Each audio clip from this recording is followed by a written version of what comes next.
नमस्कार मंडळी, श्री स्वामी समर्थ. स्वागत आहे तुमचे माझ्या यूट्यूब चॅनलवरती. आजचा दिवस तुम्हाला खूप छान सुखाचा आनंदाचा जाऊ हीच मी स्वामींच्या चरणी प्रार्थना करते आणि आज या नवीन व्हिडिओला सुरुवात करते.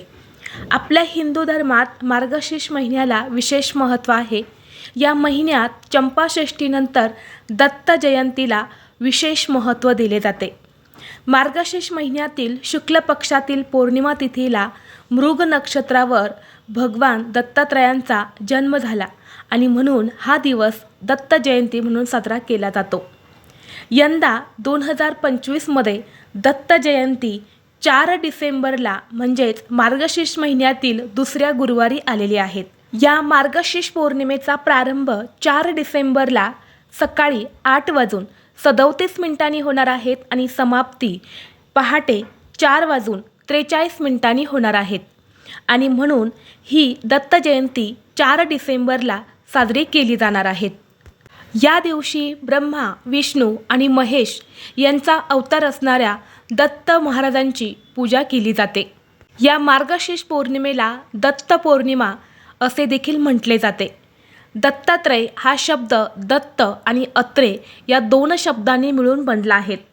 दत्ताचा अर्थ आपणच आहोत, मुक्त आहोत आणि आत्मा आहोत अशी अनुभूती ज्याला आहे असा तो. आणि या दत्त जयंतीच्या दिवशी दत्त तत्व हे पृथ्वीवरती 1000 पटीने कार्यरत असते आणि म्हणून या दिवशी अनेक सेवा, उपासना, उपाय केले जातात आणि दत्त गुरूंना प्रसन्न करून घेतले जाते. त्यांचा आशीर्वाद हा प्राप्त करून घेतला जातो आणि म्हणून या दिवशी व्रतासोबतच दत्त सेवेसोबतच काही प्रभावी उपाय आणि सेवासुद्धा केल्या जातात. आज व्हिडिओमध्ये मी तुम्हाला एक अतिशय प्रभावी असा उपाय सांगणार आहेत. गुरुवारी दत्त जयंतीच्या दिवशी तुम्ही काहीच नाही केले तरीही चालेल. फक्त प्रत्येक आईने आपल्या मुलांसाठी एका ठिकाणी एक दिवा लावायचा आहे. हा दिवा लावल्याने मुलांचे सर्व दोष, संकट, विघ्न, अडचणी नष्ट होऊन अभ्यासात, नोकरीत, व्यवसायात त्यांना भरभरून यश मिळेल. मुलांच्या सर्व इच्छा या पूर्ण होतील आणि मुलांची प्रत्येक क्षेत्रात जोरदार प्रगती होईल. तर असा हा दिवा मुलांसाठी कुठे लावायचा आहे, कोणत्या वेळेत लावायचा आहे अशी ही संपूर्ण माहिती आज या व्हिडिओमध्ये मी तुमच्यासोबत शेअर करणार आहे. त्यामुळे तुम्ही हा व्हिडिओ स्किप न करता शेवटपर्यंत नक्की पहा. चॅनलवरती नवीन असाल तर सबस्क्राईब करा आणि असेच माहितीपूर्व नवनवीन व्हिडिओ पाहण्यासाठी बेल आयकॉनलाही प्रेस करा. म्हणजे जेव्हा कधी मी नवीन व्हिडिओ अपलोड करेन त्याचं नोटिफिकेशन सर्वात अगोदर तुम्हाला भेटेल आणि तुम्ही एक पण व्हिडिओ मिस करणार नाही. आज या व्हिडिओमध्ये मी तुम्हाला जो उपाय सांगणार आहे तर हा उपाय आपल्याला 4 डिसेंबरला दत्त जयंतीच्या दिवशी करायचा आहे. या दिवशी मार्गशीर्ष पौर्णिमासुद्धा आहे आणि या दिवशी आपल्याला हा उपाय करायचा आहे. जर तुम्हाला शक्य असेल तर हा उपाय तुम्ही या दिवशी सकाळी 12 वाजण्याच्या अगोदरच करायचा आहे. 12 वाजण्याच्या आत आपल्याला हा एक दिवा लावायचा आहे आणि जर तुम्हाला सकाळी नाही शक्य झाले तर सायंकाळी तुम्ही 6 वाजल्यापासून ते 9:30-10 वाजेपर्यंत हा दिवा तुम्ही लावू शकता. सकाळी किंवा संध्याकाळी या दोन्ही वेळेमध्ये हा उपाय जो आहे तर तो तुम्ही करू शकता. तर पहा, प्रत्येक आई वडिलांना आपल्या मुलांच्या उज्ज्वल भविष्याची काळजी असते. आपल्या मुलांनी खूप शिकावं, अभ्यास करावा, त्यांना प्रत्येक क्षेत्रामध्ये भरभरून यश मिळावं. आपली मुलं ही कोणत्याही क्षेत्रामध्ये मागे राहता कामा नये असं प्रत्येक आई वडिलांना वाटत असते आणि यासाठी मुलं देखील बऱ्याच वेळा प्रयत्न करत असतात आणि आईवडील देखील प्रयत्न करत असतात. परंतु कधीकधी कितीही प्रयत्न केले तरीही मुलांना यश मिळत नाही. आणि जर तुमच्याही मुलांना अशीच अडचण असेल, मुलं अभ्यास करत आहे परंतु त्यांच्या लक्षात राहत नाही, त्यांना कोणत्याही क्षेत्रामध्ये यश मिळत नाही किंवा शिकलेले आहेत परंतु मनासारखी नोकरी मिळत नाही किंवा लग्नाच्या वयाचे मुलं-मुली आहेत परंतु त्यांचा विवाह योग जुळून येत नाही किंवा मुलं खूप हट्टीपणा करतात, सांगितलेली कोणतीच गोष्ट ऐकत नाही, सतत चिडचिड करतात, हट्टीपणा करतात किंवा मुलांना वाईट व्यसन लागले आहे, तर यासारख्या ज्या काही समस्या आहेत तर त्या दूर होण्यासाठी आपल्याला हा जो उपाय आहे तर हा करायचा आहे. तसेच आपल्या आई वडिलांपासून जी मुलं बाहेरगावी शिकायला आहेत तर तिथे मुलं सुखरूप राहावी, ज्या कामासाठी मुलं तिथं गेली आहेत तर त्या कामात त्यांना यश मिळावं यासाठी सुद्धा हा उपाय जो आहे तर तो खूप प्रभावी मानला जातो. हा उपाय जर आपण या मार्गशीर्ष पौर्णिमेला केला तर मुलांच्या कुंडलीतले जे काही ग्रह आहेत तर ते मजबूत होतात आणि मुलांची प्रगती व्हायला सुरुवात होते. हा उपाय तुम्ही तुमच्या कितीही लहानातल्या लहान मुलांपासून ते मोठ्यातल्या मोठ्या मुलांपर्यंत तुम्ही करू शकता. मुलं आणि मुली या दोघांसाठी हा उपाय तुम्हाला करायचा आहे. जर दत्त जयंतीला मुलांसाठी तुम्ही हा एक दिवा लावला तर मुलांच्या सर्व अडचणी दूर होऊन त्यांना प्रत्येक क्षेत्रामध्ये यश मिळेल. मुलांना नजर बाधा, नजर दोष लागलेली असेल, मुलांच्या प्रगतीमध्ये अडथळे येत असतील आणि नजर दोष ही फक्त बाहेरच्याच व्यक्तींची लागते असं नाही, तर घरातल्या व्यक्तींची सुद्धा आपल्या मुलांना खूप पटकन नजर लागत असते. आणि खास करून आई वडिलांची नजर ही मुलांना खूप पटकन लागते आणि यामुळे सुद्धा आपल्या मुलांच्या प्रगतीमध्ये अडथळे यायला सुरुवात होते. आणि म्हणून प्रत्येकाने हा उपाय जो आहे तर तो दत्त जयंतीला अवश्य करायचा आहे.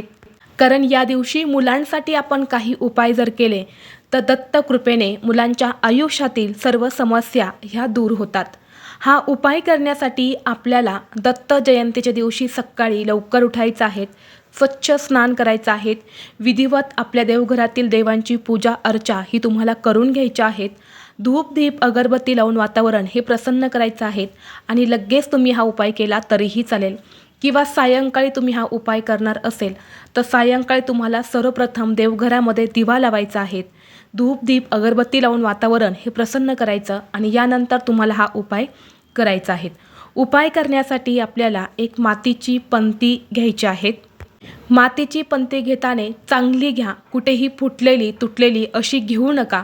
एक चांगला मातीचा दिवा घ्यायचा आहे, त्यामध्ये शुद्ध गाईचं तूप तुम्हाला घालायचं आहे. तूपच घालण्याचा तुम्हाला जास्तीत जास्त प्रयत्न करायचा आहे, कारण ते अतिशय पवित्र आणि शुद्ध मानलं जातं.